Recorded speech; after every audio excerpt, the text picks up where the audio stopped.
What's up, traders? Matt from the Trade Brigade here doing a technical analysis on MVST or Microvast Holdings. Now, this is a newer IPO, so we have a lot to talk about. Note that on the left-hand side, we're looking at the daily time frame, and on the right-hand side, the 30-minute intraday time frame.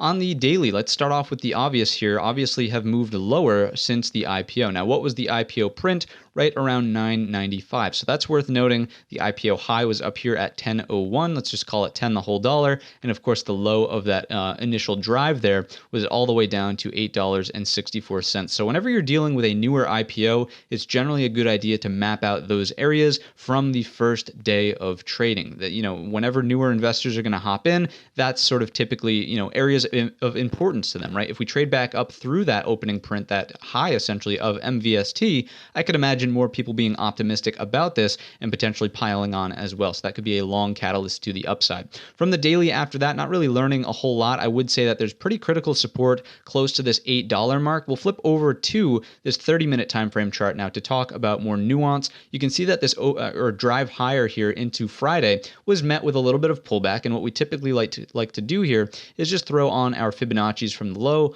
all the way up to the high and gauge the health of this pullback. And just based on this, you can see we are respecting that 50% retracement mark, which to me, it's not the best. Obviously, holding 38.2 would be the ideal situation here, but we are kind of respecting the 50% retracement as well as that $9 whole number psychological mark. Also looking left here, if I just clear that up, you'll remember that this sort of area in here, the day after the IPO, was the opening print around $9, and we've kind of closed right at that area again. So to me, it's not the end of the world. I'm not overly optimistic about something like this. I'd really wait to take the long up and over that area of the IPO open around $9.95, $10, and kind of avoid it from there. You can't short something like this. It's in a moratorium.